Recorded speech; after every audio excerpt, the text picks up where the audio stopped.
Oke, kembali lagi dengan kita di acara Next Friday Project ya, yang tayangnya tiap hari Jumat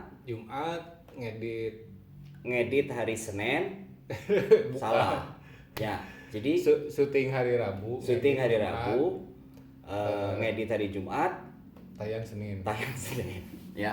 Nah, soalnya kalau Senin kan harga naik. Oh, harga naik ya. Ya. Minyak goreng naik, Iya. Bro. Ya, terbatas. Oke, kembali lagi dengan kita ya di acara Next Friday Project ini. Nah, ini kita seri ngobrol-ngobrol saja ya, supaya ada sesuatu penyegaran, jangan fisika terus ya. Karena kalau fisika terus pusing saya juga ya. Oke. Tumbuhnya kurang ini. Rambutnya kurang vitamin biasanya. Oke, Mang, kumaha kabarna, Mang? Alhamdulillah. Alhamdulillah. Alhamdulillah saya, Mang. Nah, Kumaha ieu teh? Aya. Bahasa naon nu viral ieu teh? Aya Mang nu viral mah nu kamari. Nu mana ya? Anu di TV geuning nu di Surabaya, anu budak jol di Tempeleng. Nah, Saya pernah nonton kamari malam gitu, tapi geus diburemkeun. iya kan itu kan kejadiannya lucu menurut saya. Benar nggak? Ini menurut pengamatan saya. Tapi Lucu menurut dalam pengamatan- tanda kutip ya. Itu lucu tanda kutip. Iya. Maksudnya lucunya adalah selama ini pembelajaran itu dilakukan selama selama Covid ini kan PJJ. PJJ. Iya. Bagaimanapun banyak kelemahan dengan PJJ ini. Ya. Gitu kan. Tapi begitu anak-anak sedang mulai hangat untuk kembali Semangat lagi di sekolah, gitu ya. semangat kembali ke sekolah, tapi yang terjadi ada oknum dari saya katakan oknum karena Ya, bagaimanapun ya Tidak semua melakukan tidak seperti semua itu, kan. ya. Jadi citra dari seorang guru ya di sekolah itu rusak karena beliau. Makanya saya bilang oknum. Jadi Ya. bukan semua guru Ya, menurut betul. saya terkait dengan kejadian itu. Jadi kan mengerikan sekali kejadian itu, bagaimana di negara ini kalau seandainya hal-hal seperti itu ya dibiarkan. Iya. Nah, Saya ngelihatnya memang gini, kan semester 2 ini kan sebenarnya sedang fase pemulihan. nah, Ya kan, dari pemerintah, dari kementerian itu. Kenapa disebut pemulihan kan? Ya karena selama hampir 2 tahun lebih berarti semua anak-anak kan belajar PJJ kebanyakan. Nah, ketika memang ada program dari pemerintah dengan kurikulum prototipe-nya, terus pemulihan pasca pandemi, walaupun sekarang masih pandemi gitu ya, tapi kan kembali lagi ke sekolah. Seharusnya kan memang dibuat menyenangkan bahwa si anak-anak ini, oh iya saya balik lagi ke sekolah, ketemu teman-teman yang mungkin sudah lama tidak ketemu gitu kan. Seharusnya memang dibuat situasinya menyenangkan agar dia betul. semangat lagi untuk sekolah. ya betul. Tapi ketika ada kejadian tersebut, mungkin ada beberapa anak yang trauma. Kayak di tempat saya kan ada. Di tempat saya ada kasus sama sebetulnya kejadiannya seperti itu gitu ya. Cuman memang bukan sama guru, tapi sama temannya gitu ya. Nah, ketika terjadi seperti itu, akhirnya si anak ini nggak mau sekolah. Gitu. Bully teh. Ya, bullying. Tapi kan ya termasuk guru juga kan, ke siswa kalau terjadi seperti itu kan masuk ke dalam bullying dalam bentuk fisik kan. Iya, fisik Apalagi ini sosoknya ya yang seharusnya gitu membantu pemerintah memulihkan gitu betul. pembelajaran. Soalnya saya mikir gini, Mang, kalau zaman sekarang, Mang ya. Aduh, ini. Sorry. Oh, Ya. ya. Kalau Bukan zaman properti. sekarang ngelihat kasus-kasus penempelengan gitunya, terus dipukul. Asa kumaha gitu, Mang. Ya, Kenapa? bukan Karena lagi udah nggak zaman lah. Di sini Bareto saya dulu saya pernah gituin nih. Jadi ya namanya juga zaman Bareto ya. Ya. Kaseto juga belum eksis, Mang. Belum. Baru dengar lagu-lagu si Komo unggulnya. Nah, paling Kaseto lagi rame si Komo. Si Komo. Ya, jadi Kaseto masih sibuk dengan Angkatan si Komo. seberapa? Jadi gitu. Ketahuan ya, kolotnya. Iya, ketahuan lah kolotnya ya. Nah, jadi lagi ngurusin macet Kasetonya. Nah, zaman dulu mah iya. Ya. saya Masih juga sering lah mengalami ya terjadi seperti itu, gitu. gitu. Jadi kasusnya cerita gitu Mangnya, dulu saya ada sebangku sama teman, terus pedah si gurunya itu marah-marah, ya marah-marahnya ke teman saya, gitu. Saya di sebelahnya, taunya sayanya yang disuruh Mang. Tapi karena saya mikirnya adalah teman saya yang lagi Sebelah, dimarahin, ya. ya saya mah cuek-cuek aja. Jadi saya nggak dengerin karena lagi marahnya ke teman saya. Taunya itu maksudnya ke saya, Mang. Oh. Karena saya saking cueknya, ya uppercut masuk kan. Ya maksudnya pada saat itu kan bentuk pendisiplinan yang terjadi kan memang ya mungkin pada saat kita sekolah ya. Iya. Memang hal itu jadi tampaknya wajar. Iya. Tampaknya wajar walaupun sebetulnya salah gitu ya. Tapi karena pada saat zaman kita mungkin guru-guru banyak melakukan itu gitu ya. Jadi dianggap wajar untuk kedisiplinan gitu ya. Tapi kalau untuk saat ini saya rasa kan ya namanya juga sistem pendidikan itu berkembang. Orang berkembang, teknologi berkembang. Jadi kita melihat bahwa hal itu sudah tidak lagi efektif untuk diterapkan. Yes, Sama saja kan ketika masuk sekolah ada masa orientasi siswa, kalau ke kampus ada apa namanya itu? Mos. Ya kalau kampus Oh, kalau kampus mah ospek. Nah, kalau dulu kan seperti apa ya? Oh, luar biasa memang ya. Bukan seperti Iya. itulah ya. Saya tahu kok cerita Ada Amang ya tekanan. waktu di ospek itu. Ya, Ada kebenaran kita Jiwa satu dari kampus ini. Ya, dulu di ospek barengan gitu. Dan saya tahu persis bagaimana dia di ospek, ya. Dan dia juga tahu persis saya di ospek kayak gimana gitu. Ya. Maklum. Ini kebetulan waktu dulu sama-sama orang Bandung, sama-sama telat 1 tahun masuk kuliahnya di ospek sama kakak senior yang seangkatan, ya, you know lah kejadiannya seperti apa. Oke, gini Bang lah. Kita lupain yang lagi viral itu, Bang. Hal yang menarik yang tadinya, ya bukan tadinya, sekarang saya mau tanyakan. Karena kan bagaimanapun ya kita melihat teman-teman di sana butuh penyegaran. Mudah-mudahan dari obrolan kita ini ada inspirasi untuk teman-teman semua, sehingga ya oke lah ketika kita melakukan sesuatu itu butuh suatu proses. Dan proses itu tidak proses yang instan, tapi proses itu adalah proses yang panjang. Dan mungkin jauh lebih melelahkan. Gitu. Nah, ada proses-proses itu yang seharusnya teman-teman pun sadar bahwa segala sesuatu nggak bisa serta-merta tiba-tiba muncul. Nah, ini teman-teman ya, saya bawa maksudnya bercerita tentang teman saya ini yang luar biasa menurut saya. Jadi luar biasanya menurut saya. Nah, mudah-mudahan memang jadi doa. Amin, ya dong. Ya banyak nanti yang ngedoain, Bang. Ya. Nah, kenapa? Karena saya tahu proses bagaimana perjuangan dari awal sampai ya sekarang sedang berjuang terus, gitu ya. Masih jauh. Tapi ada hal-hal yang bagilah ke saya, ke teman-teman yang nonton, bahwa proses dari awal sampai saat ini sedang berjalan.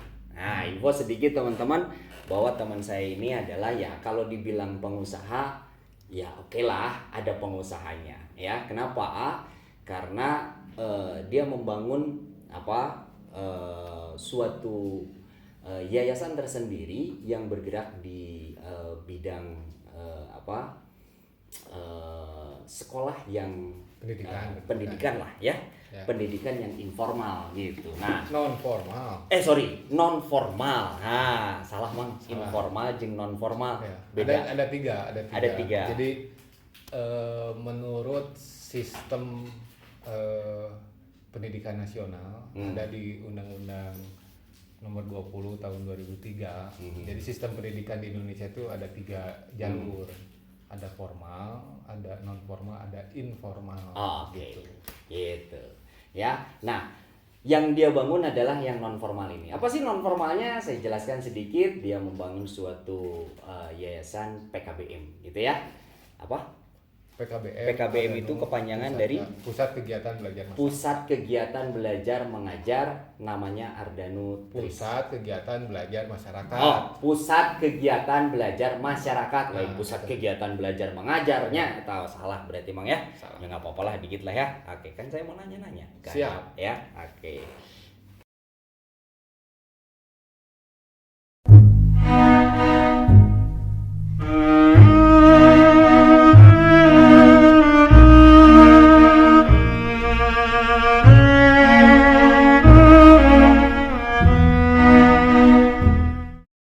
Ya, jadi PKBM ya yang dia bangun ini ya menurut saya sedang berkembang. Ayo Mang, cerita Mang, bagaimana sih proses dulu Amang sebelum akhirnya terjun membuat PKBM dari awal, karena saya tahu persis waktu itu Amang ada di salah satu sekolah di Kota Bandung, Ya, gitu ya. sekolah formal. Sekolah formal dan cukup punya jabatan di sana, tapi akhirnya memutuskan untuk membangun hijrah itunya. Hijrah untuk membangun Ya, usaha jadi ini. sebetulnya mau begini, saya juga kan sebetulnya memang punya pengalaman sekolah formal gitu. Cuman kan ya kalau guru-guru di sekolah formal mah kan akan kegiatannya kan reguler. Datang pagi, pulang sore, datang pagi, pulang sore, ya seperti itulah. Jadi memang pengabdiannya memang pada siswa gitu. Nah, cuman memang ada yang hilang menurut saya pribadi gitu ya. Ya, Hilang itu ada yang hilang itu ada lagunya yang hilang. Ipang. Ada yang hilang dari Pales. Oh, panas ya. lanjut Bang. Ada yang hilang dalam artian ternyata ya saya hanya jago di kandang lah istilahnya gitu. Jadi kalau ngomongin tentang sekolah formal, Yang pelung atau pelajaran kampung atau pelajaran yang saya ajarkan gitu ya, kesiswaan dan sebagainya, ya sudah saya bisa di situ gitu. Nah, ketika tahun 2018 saya mulai agak galau nih tentang masalah ini mau ngapain sih ke depannya gitu. Nah, akhirnya saya ketemu lah sama salah satu teman kita juga di kampus. Dapat brainstorming gitu bahwa ternyata oh iya, kalau memang mau mendedikasikan ke dunia pendidikan, ini ada loh jalan yang lainnya. Nah, ketika saya baca ulang lagi tentang sistem pendidikan di Indonesia, yaitu tadi menemukan 3 jalur pendidikan itu, ada formal, ada non formal dan informal. Akhirnya ya saya terjun ke dunia non formal. Nah, salah satunya ya bentuknya adalah PKBM gitu.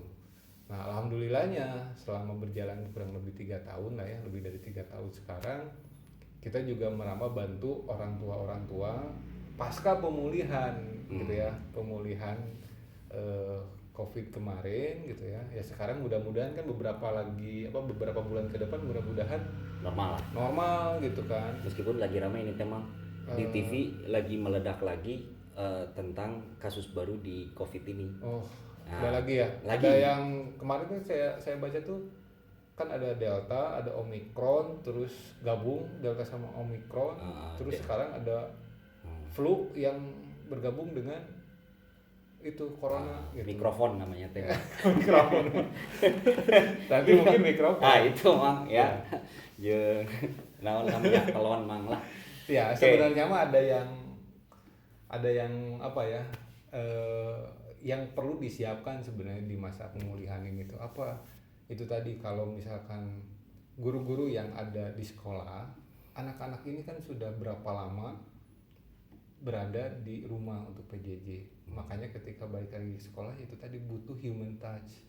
Nah, human touch-nya bukan berarti yang seperti kasus tadi, tapi kan ya maksudnya human touch teh bilangnya sentuh di motivasi lah dan sebagainya. Nah, hubungan dengan itu sebenarnya tidak hanya dunia formal saja, sekolah formal saja yang melakukan itu. Kita juga di non formal melakukan itu. Cuman kan ada bedanya. Nah, ada bedanya apa? Di pendidikan non formal itu kan tidak hanya usia sekolah yang kita bantu, tapi yang di atas usia sekolah juga yang mungkin dulunya tidak selesai karena ada faktor ekonomi, tidak selesai karena kenakalan remaja gitu kan, tidak selesai karena banyak faktor, tetapi masih punya visi yang bagus di hidupnya, pengen selesai sekolah, pengen melanjutkan kuliah, pengen bisa dapat ilmu yang lebih gitu ya, ya kita bantu ya mereka juga bisa balik lagi sekolah. Bahkan kan sampai sekarang tuh lulusan paket A, paket B, maksudnya paket A itu yang SD, paket B itu yang SMP, mereka itu juga bisa masuk ke sekolah formal sekarang kalau di Bandung. Oh, Gitu. artinya ijazahnya memang legal ya untuk Pasti dilanjutkan. legal, dari dulu juga legal. Ya maksudnya Dari dulu kan juga gini legal. Mang, kalau zaman dulu ya bicara tentang pembelajaran paket, ya kalau bicara terkait dengan pembelajaran paket itu kan orang cenderung agak gimana gitunya Mang ya. Kalau bicara paket A, paket B, paket C gitunya, handphone pada mana lah tuh. Ya. Iklan. Nah, dipencet pinggirnya aja, Riz. Oke. Nah, jadi nggak apa-apa lah iklan dikit lah.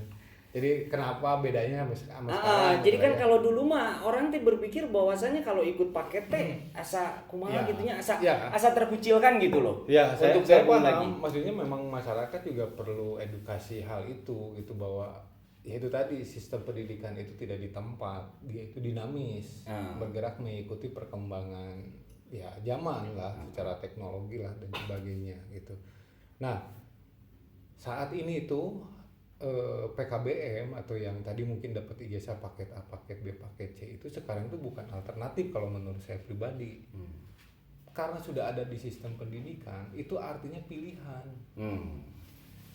Orang tua mau memilih yang mana yang cocok untuk anaknya, sekolah formal kah, sekolah non formal kah, ataukah mau informal. Informal itu homeschooling. Kalau pendidikan, jadi orang tua bisa mendesain kurikulum sendiri di rumah lah dan sebagainya, itu yang disebut dengan homeschooling gitu.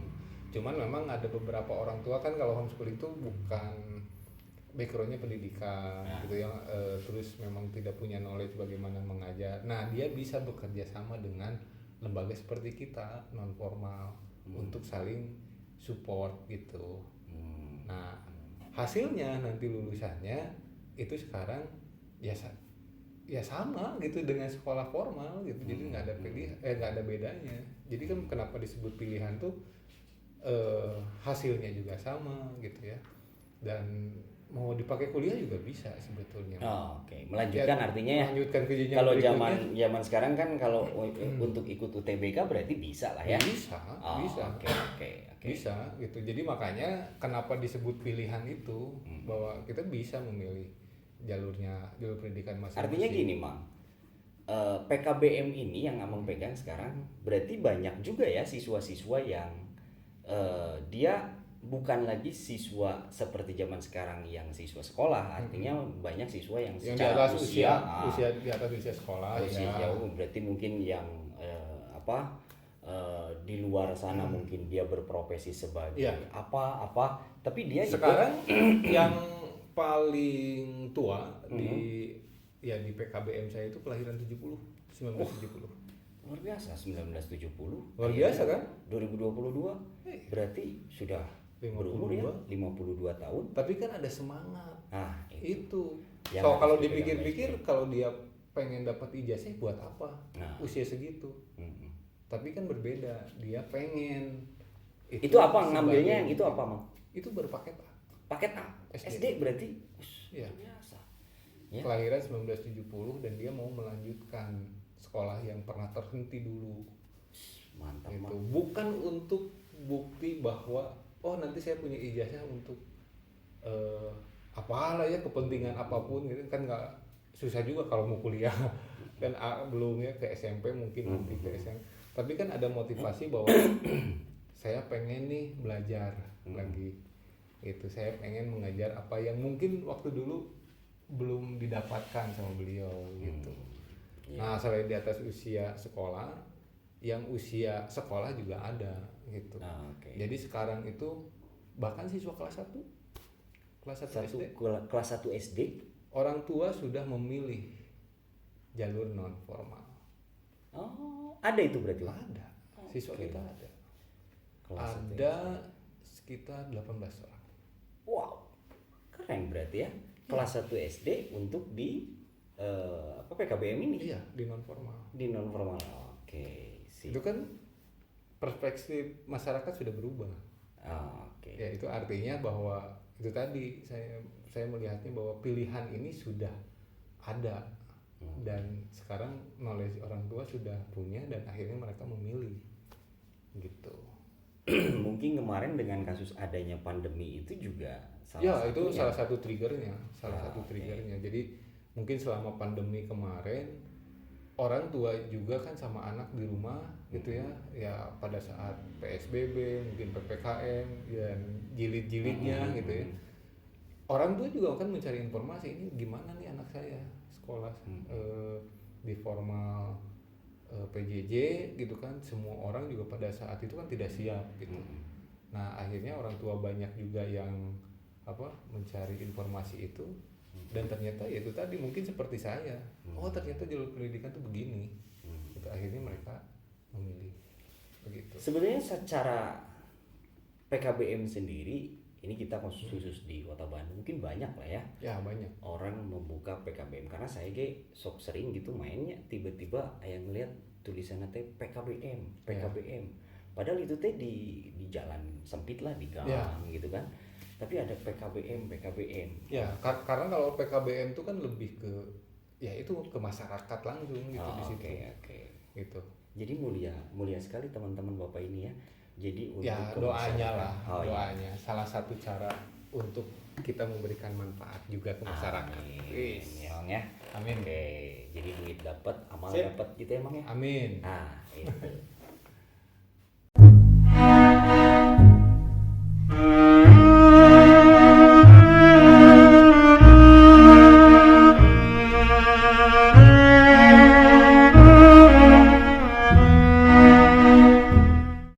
Oke. Nah, ini kalau ngomongin PKBM. Nah, PKBM yang tadi seperti Amang jelaskan kan tentunya dari proses Amang tadi sampai ke jalan sekarang ini kan ya luar biasa lah perjalanan ya. Ya pastilah itu. Banyak Proses. prosesnya yang luar biasa, banyak hal yang mungkin di awal-awal orang ya keluarga juga berpikir anak-anak sih mau ke PKBM gitu kan. Betul. Orang lain berpikir anak-anak sih daya hasilnya dan lain sebagainya. Tapi karena kemuliaan lain bukan kemuliaan. Jadi sebenarnya mah jadi nonton. Gini sebetulnya mah ini kan ketika saya punya knowledge baru kan setelah dari sekolah formal selesai bahwa saya juga kan harus memikirkan keluarga. Ya kan? Jadi gitu kan? kenapa duit gitu, Bang? Bukan. Oh, bukan juga. Ya kalau duit mah kan itu nomor satu. Nomor satu pekerjaan. Tapi kan menurut saya ada nol. Oh iya. Ada niat. Ah iya, betul. Ya, ingat ya kalau saya dimulainya dari nol, bukan dari satu. Abang Sama kayak pom SPBU. bensin ya. Mulai dari nol. Dari nol ya. Nah, gitu. Jadi kan sebenarnya niat. Niatnya apa? Satu, banyak lah.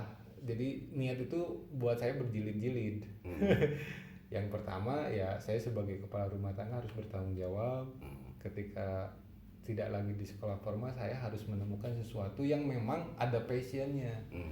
Jadi tidak lagi memaksakan diri, tidak ada passion, terus kemudian bekerja, nanti kan di tempat pekerjaannya ngeluh terus. Gitu. Makanya saya tetap di dunia pendidikan, tapi ternyata memang sudah harus hijrah ke non formal karena passion saya ada di situ. Jadi itu yang pertama. Terus yang keduanya itu tadi ternyata ada kebermanfaatan PKBM ini gitu untuk masyarakat yang memang menyentuh masyarakat yang memang secara ekonomi ya gitu ya ada bermasalah. Mereka punya kemauan tapi nggak punya itu ekonominya kan kebayang itulah ya. Umur 30 pernah putus sekolah gitu kan. Terus kemudian dia kerja di sebuah pabrik lah misalkan ya katakan gitu. Ini ada kasusnya kayak gitu. Dia ulet, dia tekun, berprestasi gitu ya. Ketika sama pimpinannya mau direkomendasikan naik jabatan terkendala dengan ijazah yang harusnya minimal untuk dapat posisi ini tuh lulusan tingkat SMA gitu. Nah akhirnya mau tidak mau dia juga harus berubah balik lagi dan kebanyakan yang tidak selesai sekolah itu, di atas usia sekolah itu, ketika ngobrol dengan saya ada penyesalan itu gitu. Apalagi yang memang backgroundnya waktu berhenti sekolah itu karena kenakalan gitu. Kalau faktor ekonomi mah berbeda ya, maksudnya itu karena memang terpaksa, karena memang tidak bisa pada saat itu gitu. Tapi kalau yang nakal-nakal tuh kebanyakan mengeluh menyesali lah bahwa mereka itu aduh ya dulu kalau saya tidak, padahal mungkin dulu secara ekonomi ada lah gitu secara ekonomi ada, tapi karena dia mungkin salah gaul gitu ya, salah bergaul. Jadi dia gaul kemana aja digaulin nangis gitu lah ya. Itu teh apa? gitu ya. Akhirnya setelah itu ya sambil jalan ya ada juga kan penghasilan yang bisa saya dapatkan gitu. Jadi artinya mah ya itu tadi, yang penting mah niat, bahwa kita niatnya memang baik gitu ya. Ya insya Allah kalau kita bantu orang, Allah juga mencukupi apa yang kita butuhkan. Amin ya Allah. Amin. Terharu saya. Asli terharu saya. Bingung saya Gitu nanya apa lagi. Ya oke. Jadi begitulah ceritanya, memang naik turun. Seperti fenomena gunung es lah. Orang-orang itu hanya melihat puncaknya. Gitu. Di bawahnya mah kan nggak kelihatan. Jadi proses capeknya, proses sakit hatinya, proses tegangnya, was-wasnya itu kan tidak terlihat.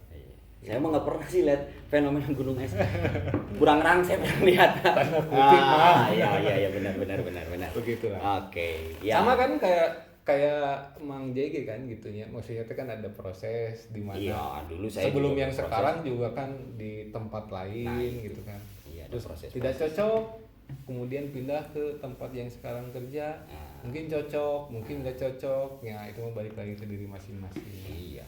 Jadi semua itu ada proses, semua itu ada pembelajaran. Tidak ada sesuatu yang sia-sia, betul ya? Betul. Ketika kita mau menginjak dimanapun, ya, kalau itu dijalaninya dengan baik, dengan ikhlas, dengan tujuan yang benar, ya tujuannya pasti satu lah. Ya, kita mengharapkan ridhonya kan gitu ya. Ya betul. Yang penting kan gini, kalau ridhonya ridho saha, ridho Gusti Allah artinya. Ridho Roma. Ridho Roma. Sama yang tadi kita bahas lah sebelum kita mulai tag ini kan, kalau kita berbicara tentang gaya, terus kemudian ada mencari usaha, itu kan pasti ada gaya dan perpindahan. Gitu. Nah ya artinya kalau yang disebut usaha itu balik lagi, kan harus ada yang berpindah state-nya. Kalau state itu berarti tingkatannya. Kalau memang tingkatannya di satu, kemudian dia melakukan usaha jadi kedua, yaitu ada perpindahan kan. Kalau dia hanya di satu terus-terusan dan bilang saya usaha kan enggak. Ya, betul kan. Ya itu kan sunatullah lah artinya. Jadi ketika kita usaha lagi, ya kan ada yang namanya feedback gitu. Apa yang kita tanam, ya itu yang akan kita. Ya, jadi kalau di bahasa fisikanya gini, Mang. Ya, ini menurut saya, Mang. Ya. Kalau ngomong fisika saya, Mang. Ini jago nih. Enggak jago, Mang. Saya mah peda we. Saya maca eta kisah kedeung, Mang. Tapi saya pikir jago. Enggak karena jago. Yang sebelah sana Bikang. Oh iya, Mang. Ya. Pertanyaannya kenapa ayam Bikang? Jadi kalau tahu cingan itu. Ya, bahaya. Nah, jadi gini, jadi prinsipnya betul, Mang. Kita dikatakan melakukan usaha kalau memang terjadi perubahan, Mang. Betul. Kita mengatakan saya ini sudah berusaha, saya ini sudah berjuang, saya ini sudah berikhtiar, tapi tidak ada perubahan. Ya. Nah, perubahan dalam artian kitanya tidak bergerak, tidak bergerak. Nah, sesuatu. gitu ya. Itu ya sama saja tidak melakukan usaha. Gitu. Betul. Ibarat ginilah, kalau kita lihat atlet angkat besi gitu ya, Mang ya. Tahu kan atlet angkat besi? Ya. Beratnya itu angkat besi, Pasti, berat banget kan? ya. Begitu diangkat sama dia, orang mengatakan, wah itu usahanya luar biasa dan lain sebagainya. Kata saya tidak melakukan usaha. Kenapa? Karena dia berada di satu tempat yang sama. Kalau di bahasa fisika, tapi mungkin di bahasa lainnya usaha itu dilakukan oleh dia. Iya. Gitu kan? Nah, jadi betul, Mang. Kalau usaha ya dibarengi dengan ikhtiar lalu menghasilkan suatu perubahan, ya itulah usaha yang sesungguhnya. Betul. Sama seperti halnya Amang tadi bilang, ya kalau segala sesuatu dilakukan terus menerus akan ada feedback. Nah, lamun di fisika mah itu hukum Newton 3 Mang. Ya. Apa Aksi itu? reaksi. Aksi reaksi kan? Kita memberikan aksi, pasti balasannya ada reaksi. Nah, balasan Walaupun itu dari siapa? walaupun ya sama lah karena kita backgroundnya sama ya. Backgroundnya. Jadi kalau Ini ngomongin- sama, maksudnya backgroundnya sama kan? Kalau ngomongin hukum Newton 3 ya seperti itu. Artinya apapun yang kita berikan ya pasti akan ada yang reaksinya Ya, gitu. Ada betul. aksi ada reaksi gitu ya. Tapi bukan berarti kita tanam sekarang terus kemudian besok langsung tumbuh. Oh iya, Enggak, betul. gitu. Betul. Mungkin saja akan dibalas di dunia, mungkin Ya. juga akan dibalas ya di Di akhirat. kehidupan berikutnya. Kehidupan berikutnya ya. Yang kita harapkan mah di dunia dikasih, di akhirat Oh juga iya, diberikan. tuh. Kan gitu ya. Di Kumpul dunia deh, dikasih, Ah. di akhirat dilipat gandakan. luar biasa. Luar Itu mah biasa. kahayang nanya. Kahayang. Ai salat tara gitu. Biar Pan. Nah, Iya. ya biasa. Gitulah teman-teman. Jadi memang banyak proses lah ya. Kita sama-sama backgroundnya, terus kemudian di tempat kampus yang sama, tapi kita juga sama memilih jalur yang berbeda gitu. Nah, ketika pemilihan jalur berbeda ini ada passion saya di sini, passionnya Mang J di sebelah sana gitu Iya. ya. Tapi di beberapa hal kita juga sama sebetulnya punya Betul. visi yang sama gitu. Iya. Jadi teman-teman hal yang harus dipegang atau harus diingat oleh teman-teman bahwa segala sesuatu itu butuh proses. Ya, Betul Mang ya? proses. Ada proses yang memang Sebenarnya dia- mah kalau kita ngomongin kayak gitu semua orang juga tahu zaman sekarang. Betul. Masalah medsos, masalah apa? Iya proses lah proses. Tapi kan kamu nggak tahu apa yang aku rasain. Nah, itu. Iya, karena semua orang yang bisa merasakan itu ya dirinya sendiri. Dirinya sendiri. Dan saya mah nggak tahu. Iya. Mang Jay misalkan diputuskan ku kabogohnya. Entah nggak tuh Nyeri hati, orang nyaho nyeri hati. Hmm. Tapi kan tidak tahu sakitnya seperti apa. Sakitnya tuh di sini Mas. Sakitnya tuh. Oke. Nah, jadi ya itulah tadi bahwa perjuangan beliau ini yang luar biasa dan ya dia punya cerita, saya pun punya cerita. Tuh, nanti kita kupas. Dia Kupas, punya ya. proses yang luar biasa, ya mungkin ada juga yang dilakukan oleh saya dengan proses yang luar biasa. Nah, artinya ke teman-teman semua bahwa segala sesuatu ya lakukanlah dengan step by step. Lakukanlah dengan sedikit demi sedikit. Jangan berpikir dulu Ya, untuk instan langsung dapat, gitu jangan kan? melakukan hal yang memang tidak ada energinya. Nah, itu. Jadi kalau memang naik tangga baru 1 atau 2 tangga, ya udah lakukan itu. Jangan pengen langsung di atas, susah. Kecuali memang ada rezekinya. Nah, itu. Itu. Betul. Kayak kemarin lah NFT Gojali, Oh iya. ya kan? Teka pikiran ya, Om ya? Enggak, semua orang kan taunya ketika Gojali Sekarang ada, sudah booming, dapat dapat duitnya kan? 9 miliar. Kebayang Kan dia melakukan itu 2016 atau 5 tahun popotoan nu gawe Popotoan, gitu ya. iya. Selfie. Tapi ayeuna lo bantu nurutan, berhasil mah. Urangnya Ya, nurutan sih, Bang. karena tapi jadi tidak original. Iya, benar. Yang originalnya kan Gojalinya. Tiba-tiba NFT, sekarang NFP, benar Ya, tuh, mirip lah. Siapa tahu rezekinya hampir sama. Amin. Ya. Nah, Oke. jadi itu tadi siapa? Gojali. Gojali Everyday. Everyday. Oke. Ini Teman-teman, Next Friday Project. terima kasih. Sukses untuk kita semua. Good. Thank Nanti you, Mang. kita ketemu lagi bahas-bahas fisika juga sama Mang J. Saya mah hanya bantu beliau. Enggak Ya kan? ya. Saya ngebahas fisika itu bukan karena saya jago, tapi karena saya butuh. Itu aja ya. Thank you, Mang. Sukses. Siap. Ya. Sip. Jangan lupa di subrek ya. Oh, sorry. Subscribe, share dan komen, oke? Ya. Like kamu Like. Siap.